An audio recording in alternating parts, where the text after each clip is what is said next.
Hello, boys and girls. Welcome in to the Boys and Girl Podcast with Cowboys NFL Network reporter Jane Slater and NFL Network producer Bobby Belt. A Cowboys community with the inside scoop on the Dallas Cowboys. Now, coming straight to you from the Lone Star State, here's Jane and Bobby.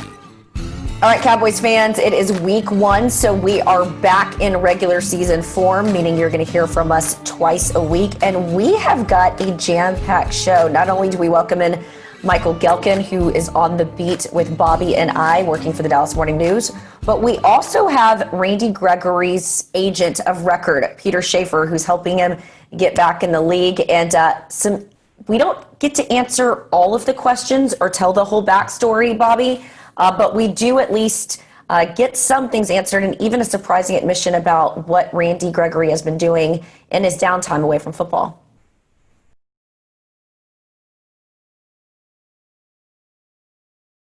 Joining us now is Peter Schaffer. He is the president and founder of Authentic Athletics, and he is the agent for one recently instated Randy Gregory. You can follow him on Twitter at Peter J. Schaffer. Peter, how you doing? Well, I'm here in Colorado, and it was 95 degrees yesterday. It's snowing.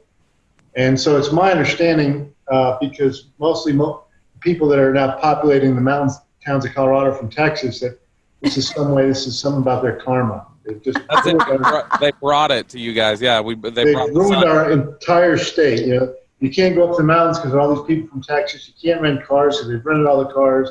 They're not wearing masks, and now it's snowing in September.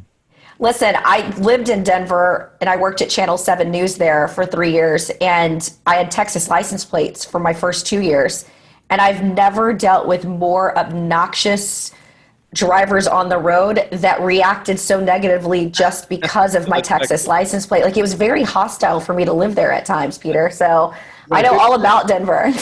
They say out here you can always tell someone from Texas. You just can't tell them much. So accurate. That's what they say out here. Yeah. There seems to be quite a rivalry. It's a shame that University of Colorado went to the Pac-12, because when Colorado, Texas, it was a rivalry built on states and geography, and that's what rivalries are all about. Well, and I'll tell you what, Texas would have beat Colorado in that Big 12 title game at Texas Stadium had Major Applewhite been allowed to start the game instead of have to come in the second half. So in fact, my ex-boyfriend was the quarterback at the time, Bobby Pesavento. Wow. So I was always like, this, it just didn't feel right dating him after all of that, because I was like, you sort of eliminated my team, man, and if Colorado of all schools. Bobby's a very nice young man. That's so great guy. But enough about my personal life. Let's talk about Randy's. That has been such a subject of fodder for so long. There's some stuff we can get into, Peter. I know there's some stuff we can't. But for people that didn't know what was going on behind the scenes, specifically with this latest chapter, what can you tell us that we weren't seeing out there about the links that Randy was trying to go through to get in the league and some of the pushback that he was getting? Well, it's always interesting to me that when someone gets suspended for, alcohol or narcotics, or in this case, marijuana, that, most companies, like if you're working for ESPN and you've got an addiction problem, they give you help and you get treatment, and, you go to NA or AA at night, but you keep your job, you keep your personality, you keep your sort of, I am who I am, working, you feel like you're accomplishing something, providing for your family. The NFL says, okay, you're suspended, you can't go to the facility, can't earn a living, and you can't play the sport that you love. All while you're supposed to be dealing with these addiction problems. And usually addiction problems, and I'm not a doctor, psychiatrist, but being an agent long enough, you get a few skins on the wall. Addiction comes from stress points in life, anxiety coming from, are you successful, are you not successful, how are you perceived. And to take away people's financial wherewithal, ability to earn a living, and sort of, mantra, I'm a football player, and then still ask them to deal with addiction issues. That's tough now. And Randy had to do it all by himself.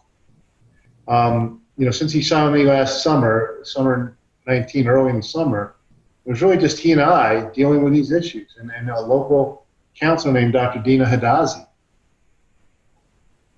I am curious for a lot of people that don't understand the uniqueness of Randy Gregory, and not to simplify it to this extent, but I think a lot of fans just think this is a guy that's got a pot problem and can't follow the rules. Can you clarify what is the struggle for Randy Gregory, and without giving too much away from client confidentiality, what are some of the stuff? We've already gone into this. I live in Colorado, so what's a pot problem? In Colorado, a pot problem is when they're charging too much per ounce. At the local dispensary where it's legal to buy, that's a pot problem out here. So, I think that some of the issues, and I don't smoke marijuana. I've got two, teenage kids, and when you have teenage kids in Colorado, you have to deal with this thing head on.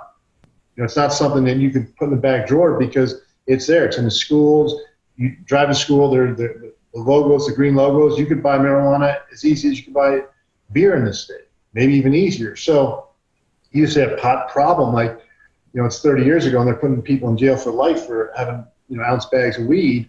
Here it's legal. It's part of the social fabric of our society out here in Colorado. And so I don't know if there is a pot problem, right?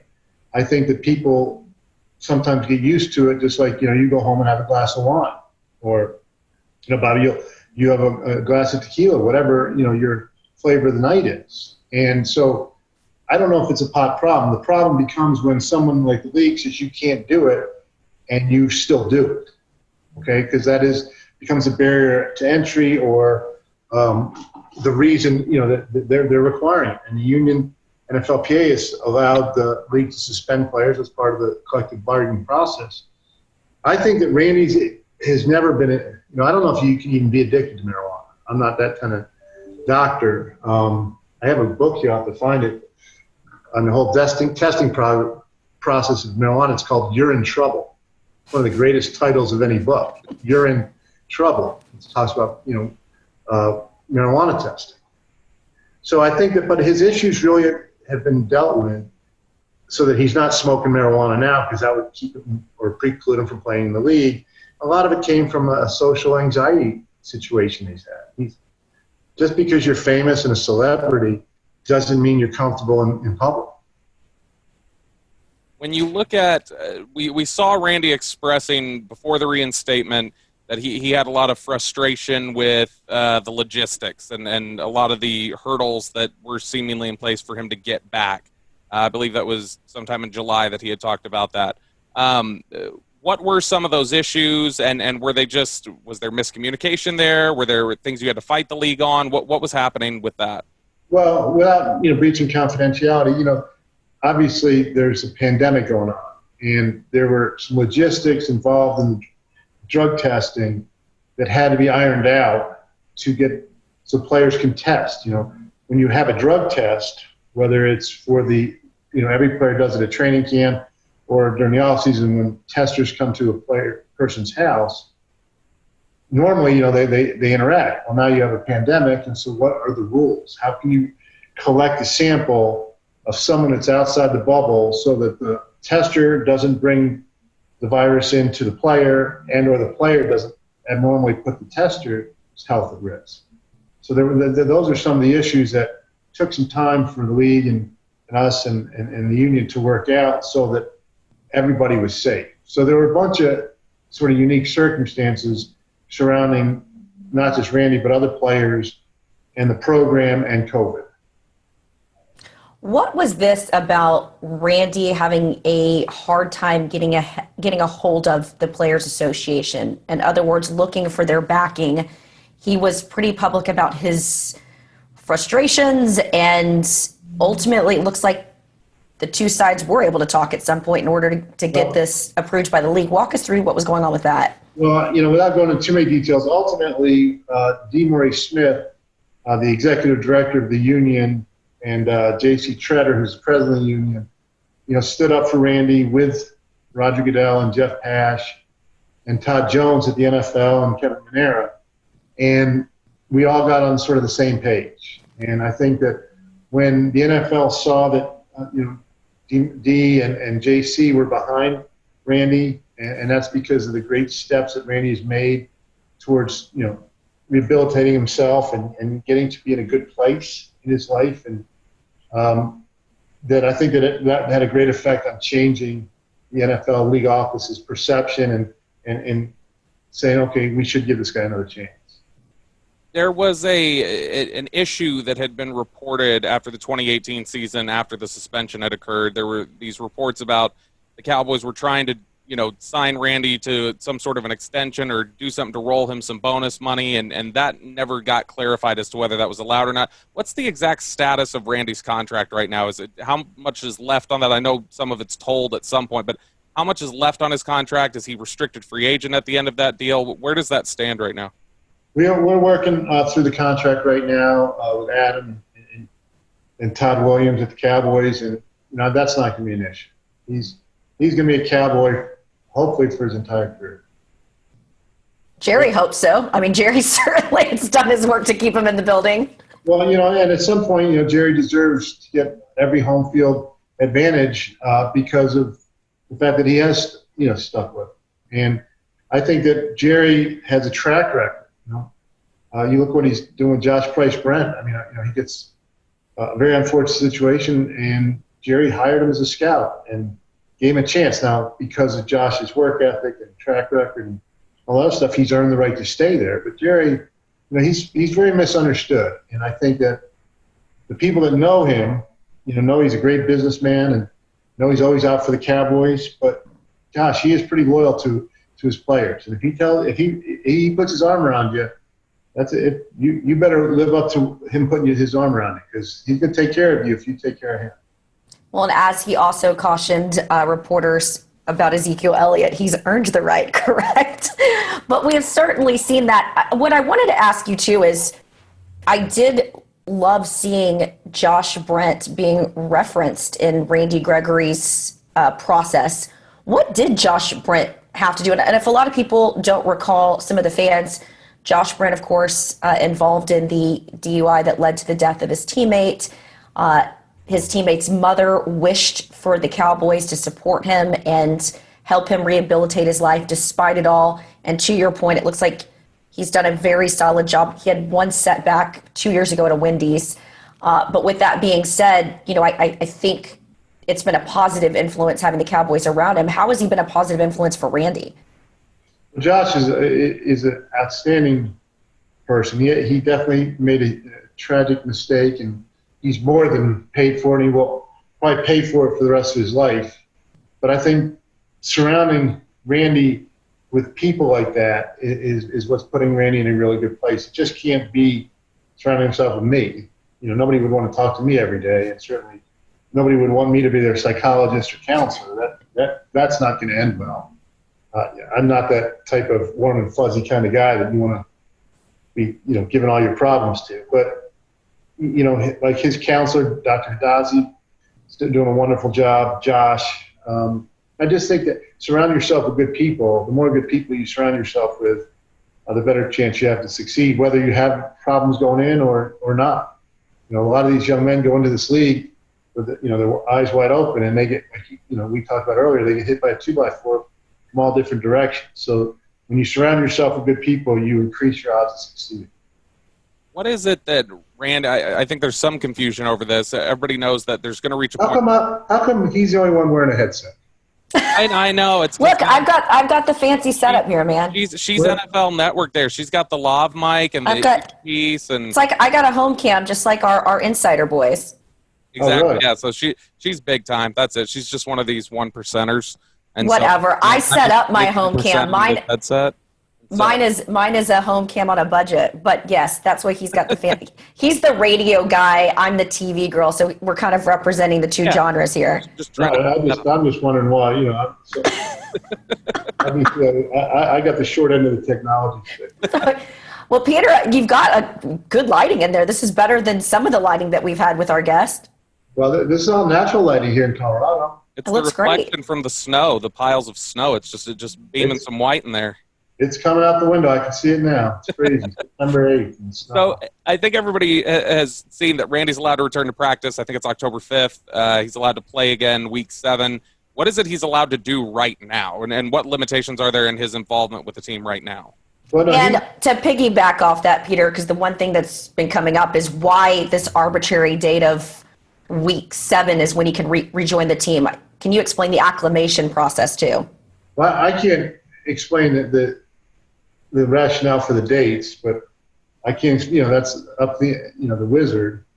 But right now, the key is for him to get in shape. He's in good shape, but get in football shape, learn a new system, get with the coaches, understand the whole COVID system, and be ready to go for that 6th game. And that's the plan. And I know he was at the facility today. They got him working out every day. He's in meetings. And he's doing whatever, the league is allowing him to do. And he's monitoring it very carefully. Whenever you're playing for Coach Tom Sula, social distancing was always in play with him. Because, he's sweating and spitting anyway. Nobody wanted to get within 6 feet of him before COVID. So it's so funny you say that, because I 1,000% noticed that the other day through my binoculars, because they keep us so far away, Peter. And of course, the fans aren't getting to see much with some of these tight shots. But that is something fun to watch. Okay, so he is allowed in the building. He's able to lift. He's in the meeting rooms. He's just not allowed to play right now. Got it. So practice and playing, that is literally the only limitations he has. And otherwise, take part in anything else. Right. If you think about it, part of it has to do with sort of what the union talked about, the 14 days before they can put pads on. You're talking, and those are talking about players that haven't played for 8 months. Randy hasn't played for 18 months. So, we're just trying to monitor it, to make sure that when he comes back, when you go in the NFL, people like say you go from 0 to 100. I like to say you go from 0 to Indy 500. You're going, forget about 100. You're going 0 to 220 right away. When you've got to go against guys like Tyron Smith, 330 pounds, and he's trying to, put you on your rear end, you better be in shape. You better be ready to go, because you're going to be pretty sore the next day. It's funny because I play lacrosse, even and my son plays lacrosse. I see the stick. That's the Twitter profile. Yeah, he's in full game mode on his Twitter profile too. But we hadn't played because of COVID for 8 months, even as in the men's leagues, and our national tournaments were canceled. And I went out and played in July, the first game, and I was in pretty good shape from working out and running every day. But I'll tell you something. That first game, I came home at noon after playing. I couldn't get off the couch. It was just playing games, and that's just men's league. Forget about what do you think in the NFL, and we're going to see it this Sunday, I think, in the games. You better have players on pitch counts, and these players they're going to be wiped out after. They have not played at that intensity level in 9 months, and you can't replicate it in camp, and you can't replicate it in practice. This thing is going to be interesting, and I guarantee you there's going to be some tremendous comebacks this weekend, because teams are going to run out of gas a lot faster than they normally did. You might be up by 21 going to the 4th quarter, and then coaches are going to try to put their foot on the pedal, and there ain't going to be no gas left. Now, I know when the first time he came back, a lot of people were skeptical that he wasn't going to be in playing shape, and he had a pretty dynamic start coming back. Bobby, you're the stats guy. It was a good comeback, was it not? Yeah, he the last half of the season, he generated more sacks and quarterback hits than DeMarcus Lawrence did for the team. There you go. He definitely hit his stride quickly. And so, but what we had heard was before he came back that time around, he had been working, had a job. And so I'm curious, what has he been doing to make money? Because I think the misconception is that these guys, they enter the league and, their bank accounts are flush with cash. His is obviously because of the stop-start and, because of some of the fees that come along with some of this. He's not cash flush. And then, we have a guy like Aldon Smith who was working out, at Unbreakable Performance with Jay Glazer, and then Brandon Tucker here in Dallas. What has he been doing away from the field, Peter? Well, Randy's had a son was born last October. He's been working some jobs, worked at Amazon in a distribution center, and he's been working out religiously every day. And it's the hardest thing in the world to work out every day on your own to prepare to play in the NFL. And so, like I said, it's tough to go from 24-hour fitness to the star overnight. So there'll be a little acclimation period, but he's ready to go. And he's excited. I think he's in a great place. I'm excited for when you guys get to interview him and you'll see a totally different person. And we were going to have him today, but of course the Cowboys want to have the PR splash, and I'm cool with that. But I got to ask you, when you guys got the green light, because I know you guys were getting frustrated there a couple weeks ago. How did it make Randy feel, and how did it make you feel to know that you've been there with him this last year, trying to get this thing going for him, knowing here's a guy that's been working at Amazon, he's been working out at the 24-hour fitness, he just wants another chance? I think there is a sense of satisfaction that you're able to help someone achieve a dream and get back to where they were, and those are the phone calls. That as an agent, that you enjoy making. There are two types. You also get the phone call, hey, you got to tell your player he's been released, or that type of deal. You get the phone call in the draft, you're about to be drafted by the Cowboys, you're about to be whatever. Those are great calls. And so getting the letter on the email Friday, and first of all, when you get the letter, the NFL always sends the letter as an attachment.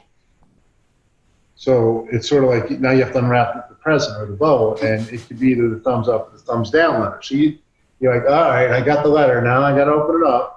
And you never know what it says until you open it up. And this one, was a positive letter. And then you're like, all right, I now get to call Randy and, tell him. And after having talked to him, 1, 2, 3 times a day for the last year, he wasn't expecting the letter to have come. There's no, you don't get a letter, you don't get a text saying, okay, the letter's coming on Friday.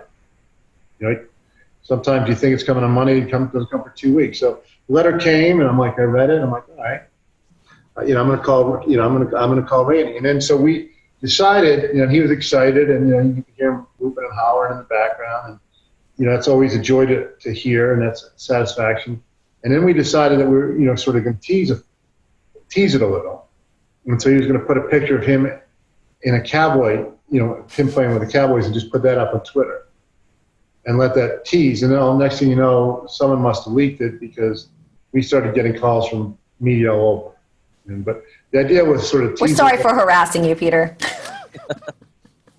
Yes, you didn't have the exclusivity on that. I was not monogamous on Friday. So, Peter, I got to ask, because I know some people who watch it are going to say, hey, wait, we left off that question there. But I'm curious, because you did reference there that when I asked about where his contract situation is right now, you said that you're working through things right now with Todd Williams, Adam Pacifica, the Cowboys salary cap guy. Is that to get a handle on what exactly his contract status is, or are you saying that there's talks or some sort of negotiations to try and potentially extend him?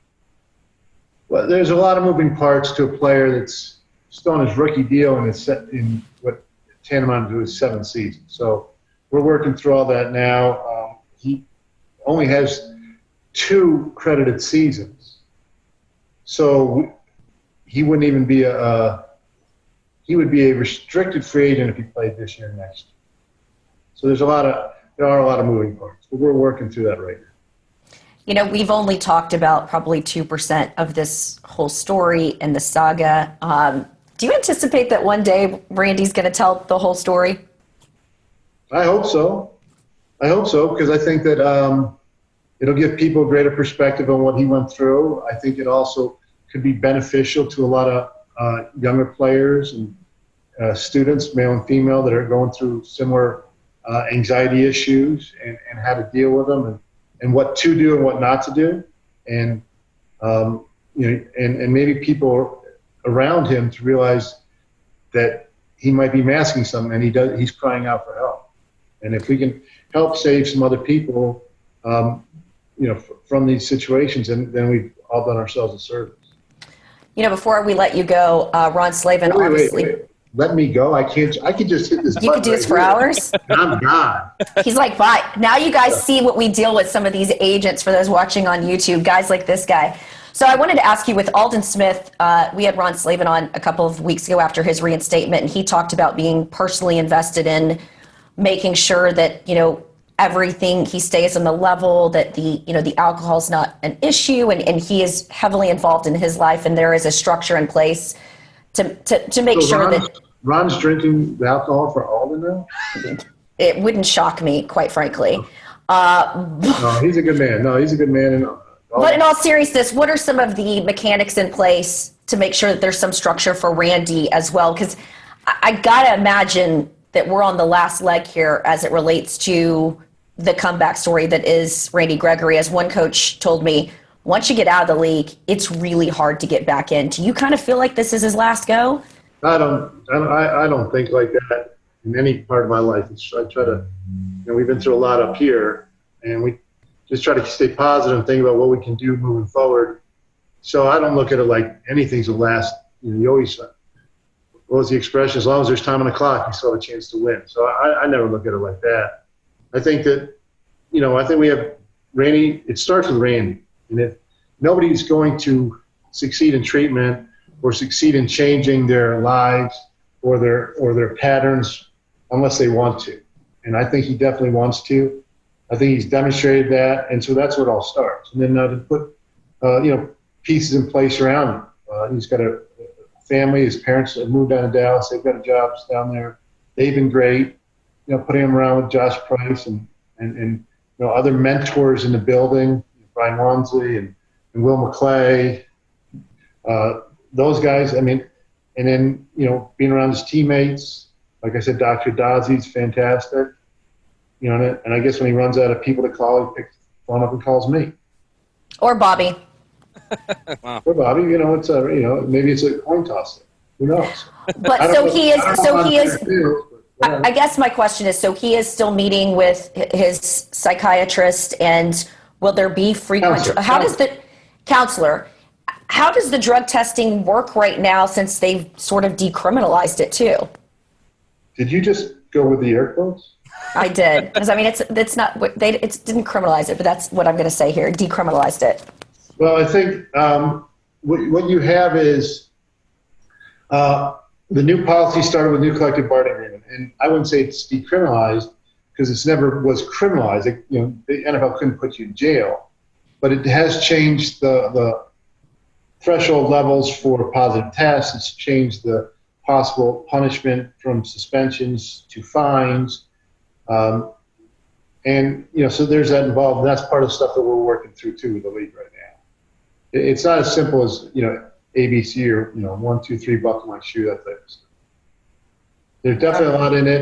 There's a lot in it for Alden and for all the players similarly situated. And you hope, one thing is, too, now, you send a guy to the Cowboys with these problems, they're going to give him every possible resource to succeed also. They're going, if he's got to see a counselor, there's no, well, that's a problem. No, let him see a counselor. If, the Cowboys and Jerry, they get a lot of grief, but they definitely support their players, not just financially, but emotionally, in every possible way they can.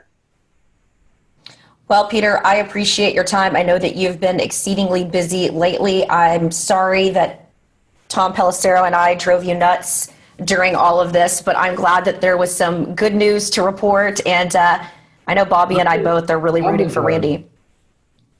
What was that? It wasn't Tom that was driving me nuts. I don't know why he would get thrown on the bus for that. I think that was that was deflecting someone else's issues.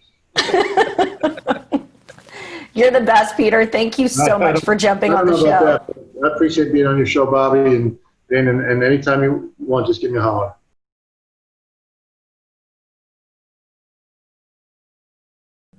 Joining us now is Michael Gehlken. Michael writes for the Dallas Morning News. You can follow him on Twitter at GehlkenNFL.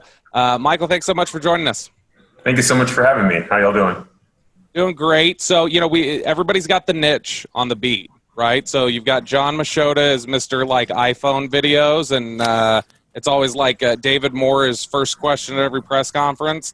And then now 2 years in a row, we've established that Michael Gehlken is Mr. Cutdown Day and is going to have all the Cutdown Day details. So, and I just don't have the energy to keep up with all of these obscure guys. So credit to you, Gehlken.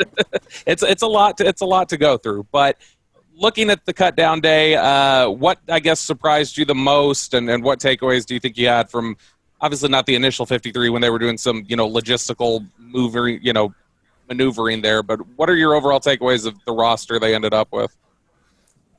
Surprises, I would say of all the undrafted rookies who were waived, Francis Bernard was probably the biggest surprise. But even to constitute as a surprise, you somewhat kick yourself because I remember you see a certain flash moments during training camp, and you ask Mike McCarthy about Bernard, and he speaks so highly about him. And you start to think, okay, this young guy from Utah, he's got a real chance of making this 53.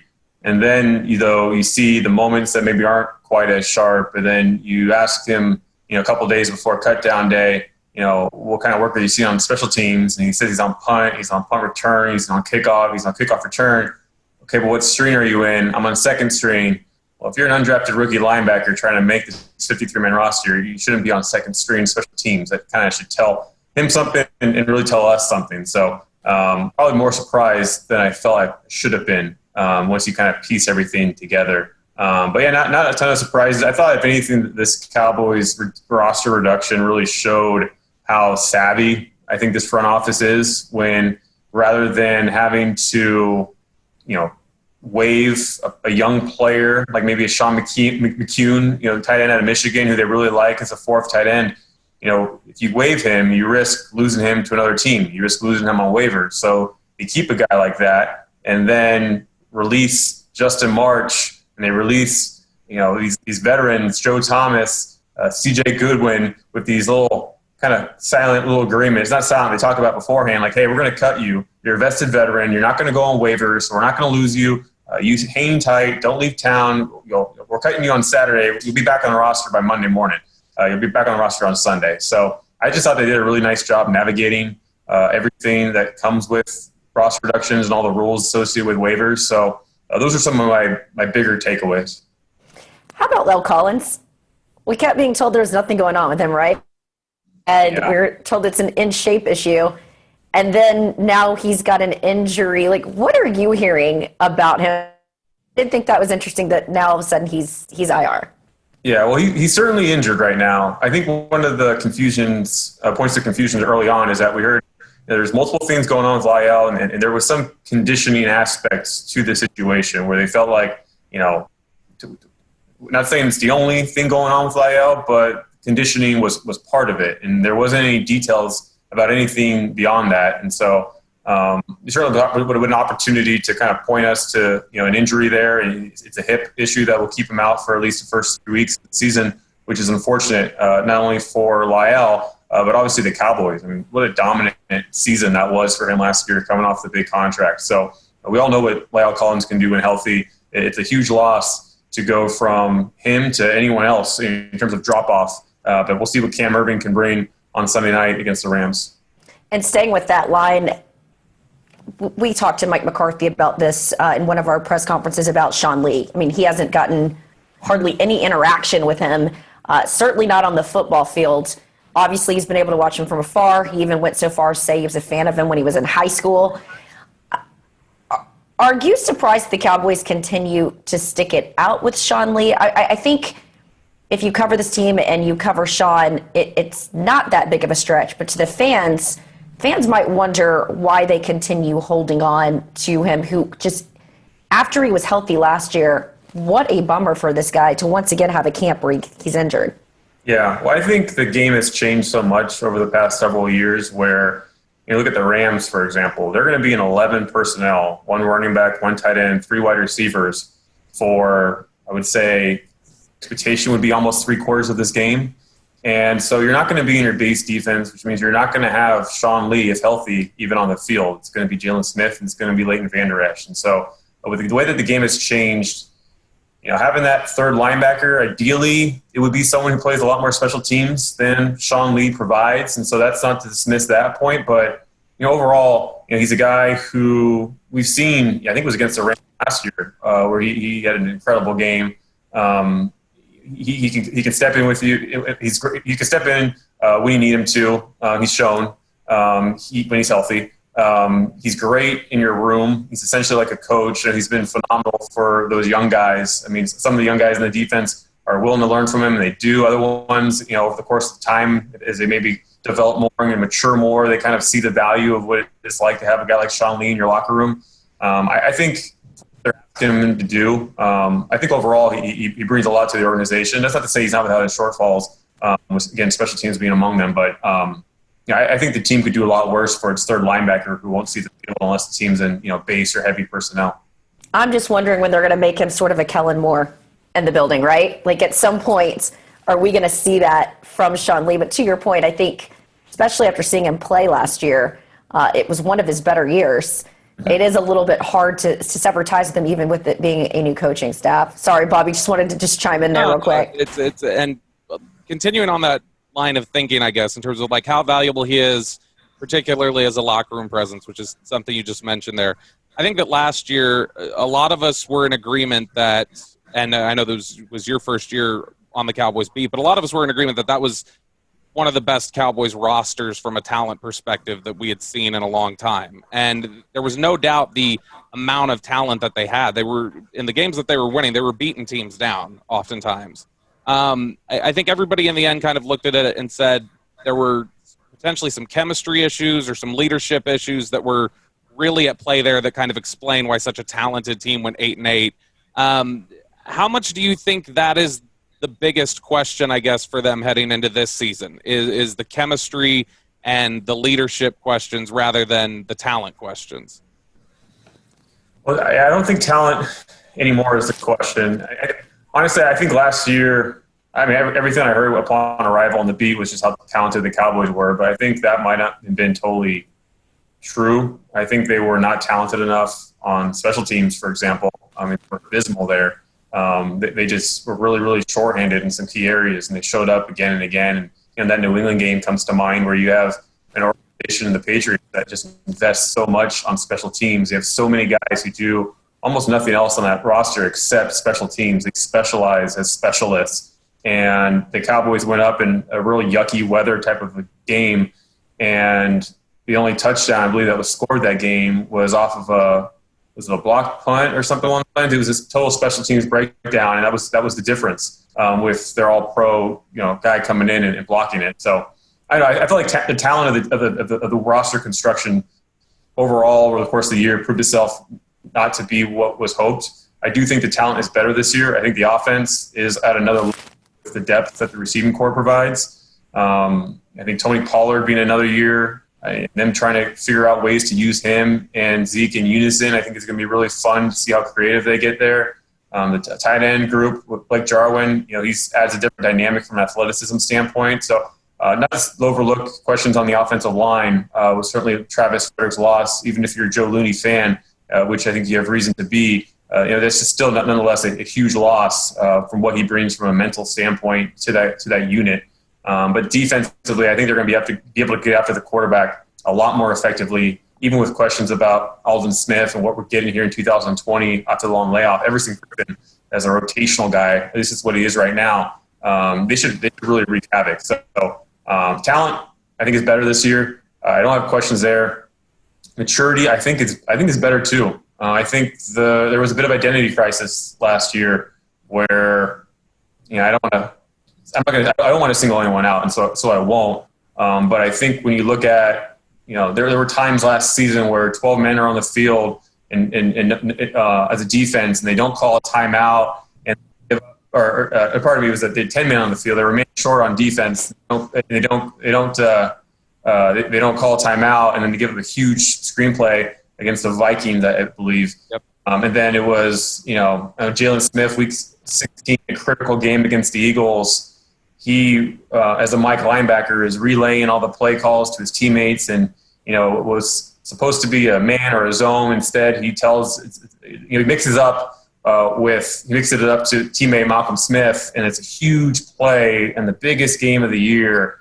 I just don't think the leadership, again, which isn't dependent on one player, but I just think overall the leadership was really organic. It seemed forced. Michael Bennett shows up in a mid-season trade, and he's the loudest guy in your locker room. There just seemed to be times where it just didn't feel like a playoff caliber team. And golly, they had every opportunity to be a playoff caliber team in such a weak division. And the fact that they squandered it, I think, tells you about a bit about their talent, and I think it tells you about their chemistry as well. I have higher hopes this year based on Leighton Vander Esch being the Mike linebacker, and Jalen is just such a more natural of a will. I mean, he had an incredible training camp. I mean, he's probably, if you're asking me after the first week of training camp, that's the best week of practice I've seen from an off-ball linebacker in my career. He was just so disruptive in the passing game and just all over the field. He was just sideline to sideline, truly. So long answer to a good question, Bobby. But I think the talent and the chemistry, for me, having been around it now for this is year 2 and having something of a frame of reference, I think both arrows are pointing in the right direction. Your impressions of camp so far, because I have covered this team for, I think this will be my 7th year. Ninth year. And there's been a couple of coaches here while I've been covering this beat. What has stood out to me was, one, no music in practice, save for the water breaks. But we're not seeing Mike McCarthy doing jumping jacks with the team. It just doesn't seem like there's sort of this. I always felt they were putting on a show with the stretching exercises. And this is not a slap in the face of Jason Garrett. But even just the way they get to work, it is so intentional to me. It is fundamentally sound to me. And then we keep talking about taking the ball away. That applies even to offense, not getting the ball taken away from offensive players. What's been your impression of just camp observations under this new regime? I think it's been interesting to see the way that Mike McCarthy manages a practice, which is that if the quarterbacks are doing something, he's not necessarily right there. He might be off to the side talking to Will McClay, talking to Stephen Jones, talking to Jerry Jones, talking to, just some of the brain trust that the Cowboys have. And just taking that CEO approach to being a football coach, he's very hands-off. I didn't necessarily know what to expect one way or the other, but that's a little unlike what I've seen in the past. So I think that's probably one of the biggest takeaways from a pure big picture standpoint. If we're going more micro, that's probably the worst offensive tackle play I've seen. It was ridiculous watching Wyatt Miller try to stop DeMarcus Lawrence every day. Great experience for Wyatt, who's no longer with the team, be it 53rd-man roster or practice squad. But I think maybe he might be on IR with a minor injury. But you just I think that was really eye-catching with this camp. I was really eager to evaluate Alden Smith and Bradley and Nye and some of those edge guys. But I thought it was really difficult because Anai was highly disruptive, but he was what he should be when going up against, a guy from Mexico who's playing American football, professional football for the first time and is going to be part of the international player pathway program. How much do you read into Anai's dominance when that's kind of the level of competition, which is not at all a slight to that offensive tackle, but it's just being realist with where those offensive tackles experience level at this camp. And I also thought, I don't know if this was Mike McCarthy being sneaky or more to the substitution that he likes, the flexibility, the diversity he likes with some of his position groups. I never got a really good feel for who was with the ones, who were with the twos. For me, it was hard to track practice because I felt like he was mixing it up so much. Am I missing out on something? Did you see something different? No, there was a lot of fluidity. I would agree. I wonder how much of that was some of the stuff that you would do in the spring and during. That's what I don't have a handle on. So that's why I was kind of curious. Is that going to obviously be different when we can't watch 3 hours of practice? We're only going to get to watch 30 minutes this week. Yeah, I've no doubt that, especially now that we're in game week, the ones we work with the ones, the twos, and the threes will barely see the field. They'll just be given ones and maybe even twos will look, mostly the ones. I think the secondary was probably the most fluid position group that we saw. And some of that is just because they really want to cross-train these guys. And so we saw, Daryl Worley, who's played a little bit of safety in this league, see a good amount of reps. They moved Reggie Robinson from corner to safety. They talked about doing something similar with Cheeto, but then he got hurt, and so I think that limited them doing so. I wonder if some of that is just maybe COVID reasons where you just don't know when you're going to lose a guy, but I think it might just be coming down to basic principles of how this coaching staff wants their secondary to operate, where you hear about your offensive line, you want to cross-train it so that if you lose your one of your five, the guy that steps in, you'll still have your best 5 offensive linemen on the field. They almost seem to be taking that sort of same offensive line approach with their secondary, or if we're in our base defense and we're going to have our 4 defensive backs on the field, we want our best 4 DBs to be on the field, or nickel our best 5, and dime our best 6. And so there's all this mixing and matching, I think, that might be true to that theory, that philosophy. You know, we talk about the differences, some of the stark differences, I guess, that have come when we look at training camp going from Jason Garrett to Mike McCarthy. One thing that seems to have been held over from Jason Garrett to Mike McCarthy is just complete muddiness and a lack of clarity about Amari Cooper's health, since neither one of them ever seemed to want to give us a straight answer about whether or not he was healthy when it seemed pretty obvious that he was hurt. In fact, we'll play a clip real quick of his answer last week when Calvin Watkins and Clarence Hill asked him about it. How you guys have handled the thought process of how you've handled Amari Cooper snaps in practice the last 2 or 3 days? Well, I mean, it's just like any player. I mean, there's mathematical information that goes into, where we think they are individually. What we're trying to accomplish as a position. What conceptually the things that he's done with the quarterbacks, particularly Dak. So, I mean, all those things go into account. The wear and tear on each player is factored into that. I mean, it's, Amari is the most experienced receiver of our group. So, I mean, that's part of the equation. So, I mean, he's, there's a reason why coaches work the hours and the support staff work the hours that they do. And so it's all done for a reason. So there's no injury there, no injury going on with him at all, or worry about an injury? I mean, it's training camp. You know, everybody has, you know, a little bit of something. So I just think it's, you know, once again, where every player is, Amari, you know, all the guys. So I mean, it's a part of really why, you know, today with the weather and, you know, not wanting to practice on turf, you know, consecutively like we have been. We have the new field now, so these are all, you know, examples of why you formulate a plan and you have the ability to adjust it. So, yeah, I feel very good about where Amari is, but you know, if he needs to take less reps, or you know, once again, these are all things that are communicated between the strength coach, the trainer, the position coach. So it's a lot goes into this. Okay, so looking at that answer that he gives to is Amari Cooper healthy, it seems like a pretty straightforward question that didn't get much of a straightforward answer. Where do you think Amari Cooper is health-wise, and why do you think it is we're going on about a year now of just unclear answers from the Cowboys as a whole about where Amari Cooper is with his health? Yeah, it's a great question. My read on the situation is kind of developed, I think, with it.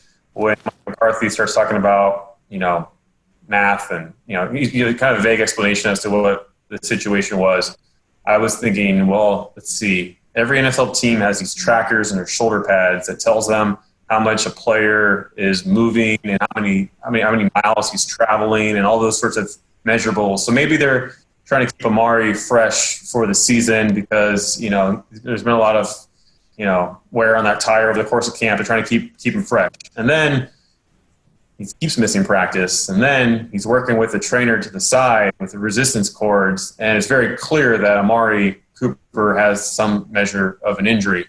And Michael, he's not that much older than Michael Gallup. And we didn't see a ton of Amari Cooper at times last year. So I'm sitting there going, wear and tear on the tires. I'm a little confused on that one.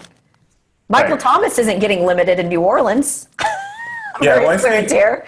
Yeah, because I think one of the things that Amari needs to show this season, he signed a huge contract that essentially is a 2-year deal, though, when you really look at the way that it's structured, where it's 2020, it's 2021, and then 2022, the Cowboys have a decision to make, not only with Amari Cooper, because they can get out of his deal with negligible amount of dead money, but they also have Michael Gallup and his contract expiring that same offseason. So that's kind of where we're all pointing to, is that we have these 3 wide receivers that on paper are fantastic. They want to get 1,000 yards, each of them together this season, and they very well could if it's a 16-game year.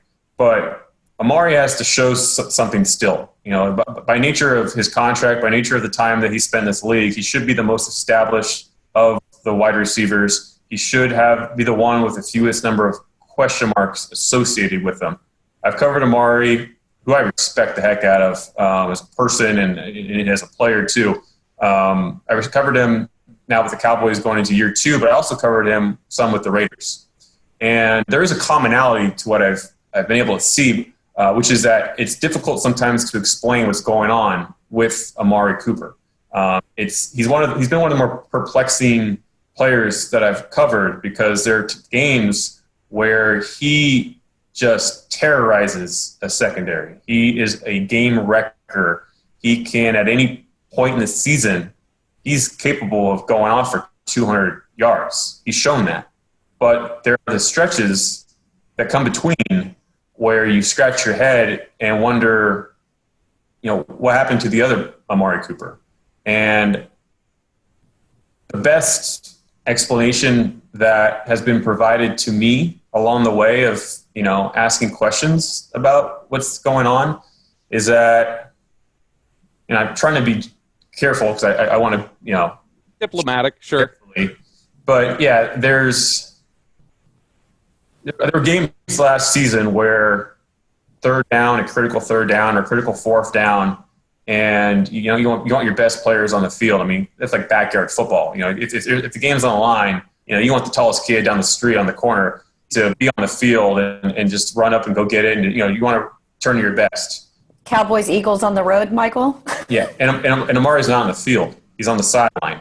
And we asked him about it afterward, and he said that he was pulled. I think he said from the game, there was part of the rotation.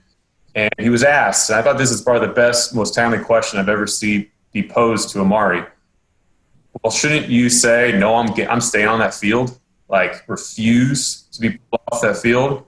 And there are guys I've covered, like Keenan Allen from the Chargers. He's got a dog mentality about him, which is one of the best qualities that you can say a player has. He's just got a dog mentality. I think wide receivers, some guys have a dog mentality where they are going to scrap, they're going to fight, they're just going to, if it's a critical third down and they're lining up in the slot going against the best nickel corner in the league and it's an inside slant and the guy's got inside leverage, he's still going to find a way to get to his spot so that the quarterback can hit him and they can convert and keep the chains going and stay on the field. That's a dog mentality. I think one thing that we need to watch this season, and one thing I think the Cowboys surely are watching over the next 2 years before their decision, is a dog there? Does he have that dog mentality? Because I think CD's a dog. I'm pretty sure Michael Gallup's a dog based on what we've seen. And Gallup's a dog in a different way, don't you think, Gehlken? It's not obvious. I don't know what breed of dog he is, but I'm saying he's a dog. Right, but what I'm saying about him is people don't see this the characteristic we typically see and what you're alluding to with the wide receiver, like Michael Irvin is what you think of when you think of a brash, confident wide receiver in Dallas. With Gallup, he just really wants to succeed. He's like the kid that wants the gold ribbon at the end of the game. He wants the pat on the head. He wants to get better. He wants to be involved. I think that's the thing that's always sort of stood out to me about Gallup. Whereas with Amari, it's there's this analytical, almost he devoid of emotion. It's fascinating. He's the anti-wide receiver. Right. I think we always talk about how he plays chess in the locker room. He's very analytical, and that applies to the game. His personality there kind of somewhat, he approaches his routes and all that. There comes a time where you just need to flip over the chessboard and just, change the game. And I think that's what Amari, that's something that people want to see from him is just, I don't think he's very well injured right now. And I'm not saying that that's what's happening in practice, why he's missing practice. We'll see what, on the injury report this week, what he's got, what the ailment is and everything like that. But I think overall, more broadly, that's probably, I think, the fairest criticism of Amari that you can make. And we'll see how that shows itself to be. I think he's got lots to show still. And there's no reason that this guy, shouldn't post more yards than he already does. He's that talented. He's that good. He's that skilled. He's that nuanced and that fine-tuned in his route running, and he's sensational in so many things that he does. But I think it's within him to take his game to even another level, and we'll see whether or not he can do that this year. And maybe it helps having such a crowded wide receiver chart where he doesn't need to be that quote-unquote one every single week. That ball, there's only one of it, and so Dak's going to spread it around, and we'll see how it all shakes out. I think it's interesting you referencing that Philly game and when he came out of when he was at practice the next week and he got asked about it. And he said, well, that's rotation. I got pulled. That's not up to me. And we asked questions around the building that week, and it was, said that Sanjay Lal was in charge of the rotation. And there were times where it seemed like they butted heads sometimes. How much of the issues do you think we saw? Do you think there were issues, is basically what I'm saying, between that chemistry between Sanjay Lal and Amari Cooper that maybe explain away some of the issues we saw in the second half of last year? I would be unqualified to really speak on it. I would have to do some more legwork there to say. I mean, the Cowboys chose not to bring Sanjay Lal back, but I don't know if that's necessarily an indictment that I'd be willing to attach to that answer. I just don't know. I would be speaking out of turn. I think it's a fair question, but I wouldn't be positioned to answer it. To answer your question, Bobby, I've asked that very question. I never got the sense that there was problems between the two. I do think that Amari asks a lot of questions and wants answers to those questions. And I think sometimes when you try to provide those answers and they aren't enough, I think it can lead to frustration. But I never got the sense that it was these two didn't get along and this is why that didn't work. I mean, we saw the departure of Gary Brown and there were no issues with him and Ezekiel Elliott. Right. So I've got one more question for you, Gehlken, before we let you go. Every beat writer, unfortunately, can't take a day off because this Earl Thomas to Dallas thing has lingered. I've been doing this before you got here on the Earl Thomas storyline, and quite frankly, it's exhausting. I've joked it's sort of the never-ending story. You've got just as many sources in the building as I do. Can you put this to bed for the fans? In other words, the Earl Thomas interest is there or it isn't?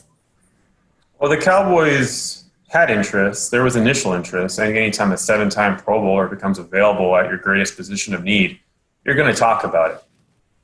The issue, of course, with Earl Thomas, I think it's probably twofold. One, is he a true 7-time Pro Bowler in form in terms of is that what you're going to get, a guy who's today a Pro Bowler? And whatever that's worth, I realize, set aside Pro Bowl voting. But number two, the Baltimore Ravens and the Seattle Seahawks are two of the finest run organizations in football. From a personnel department standpoint, you'd be hard-pressed to find two more respected front offices than those. Seahawks had him while he was playing at an elite level, and at some point along the way decided, it's time to part ways. Baltimore Ravens pick him up, take a look at, again, skill set, and then maybe the other part of what a player is in terms of in your locker room and your building, decide this isn't worth keeping on our club, and they move in a different direction. In very tight intervals, both those organizations move on. So Cowboys see that Earl Thomas becomes available. I mean, what do you think they're going to do? They're going to vet a player. They're going to do research. They're going to make phone calls, and they're going to get an idea of what exactly they'd be getting by bringing Earl Thomas into their building. What followed was silence. Silence in terms of contract discussions, silence in terms of making an effort to bring Earl Thomas to Dallas. I think that silence should be as telling as anything I could say or you, Jane, could say about where the Cowboys stand today on Earl Thomas. I mean, you wanted to be an optimist and think it's going to happen. You always, veterans sign them after week one, their salary doesn't come guaranteed and all that, but I just don't think that applies here. With that being said, one other layer, I was talking to a Ravens source today, and that organization has not had any contact with anybody from the Cowboys inquiring about Earl Thomas. In other words, there has been no vetting or even discussions about that particular player, which I thought was interesting and should also speak to they're going to do their due diligence. Someone would have picked up the phone. That phone is not ring about that particular player. Any research they need to do now, they can just ask Brandon Carr, who stood next to him in the defensive backfield last week. Well, and Gehlken, before we let you go, I lied to you. Just listening to Brandon talk today, and I had even talked to the Ravens about Carr, and they said that this is a willing tackler. They think that he's better. I think it was free safety is what they thought that he was a little bit more natural at, that he made that transition. Let me see if I can't pull that up. That he made that transition well. Great deep safety. They think he'd be great working against the tight ends. And then when I talked to the Cowboys, they noted all of these positions that he can play along the field. How quick do you think it is before we see him move up from the veteran practice squad? And how easy is that given this new system? Yeah, so it helped that he has free agent workouts, so he was able to start the COVID testing, and so he'll be able to have a full practice week. It's not like where Randy Gregory was there. He became cleared on Monday. He was able to begin COVID testing. Like, he wouldn't be eligible to be with the Cowboys at practice if he could practice on Wednesday. That's not something Randy Gregory could do, but that's something that Brandon Carr can do. So he's got a bit of a leg up in terms of just getting ready for a Sunday game. If you think to how NFL training camps, though, this season have been structured, there's been a lengthy strength and conditioning acclimation period where even if, as Brandon Carr has said, I've been training all off season. That's fine. A lot of players have been training all offseason, but yet the NFL Players Association found it prudent for anyone to start training camp to have like a more gradual acclimation. And so, the Cowboys had a program for Dontari Poe when coming off of PUP. They had a program for Everson Griffin after they signed him. They were easing these guys along in practice, just doing individual drills or just doing strength and conditioning before they actually had them do team drills, much less learn a playbook and communicate in the back end of a defense, against a team that likes to pass as much as the Ravens do, or as the Rams do. So I would be a little surprised if we saw them, say, start on Sunday. Maybe they would call him up from the practice squad. You can do that with two guys. But I also wouldn't be surprised at all if he's not active at all for at least the time being. His time out is coming. He's going to be a big part of this defense. All right. Well, Michael, we appreciate you joining us today. Everybody, as I told you, you can go follow him on Twitter at Gehlken NFL. Jane, I want to ask you to spell Gehlken. It's Gehlken. I've learned where that H goes. That's always the trickiest part of it, but I've learned where the H goes. So that's where you can follow him. Michael, we appreciate you, man. Thanks for having me.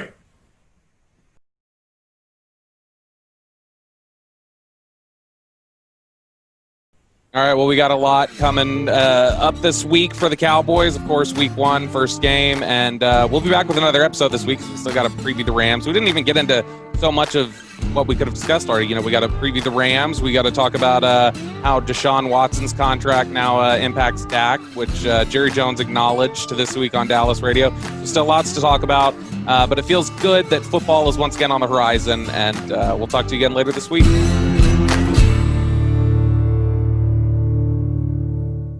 Hey, thanks for tuning in. If you would do us a favor, hit subscribe over here. And if you want more Cowboys content, you can check it out over here. Thanks again for watching.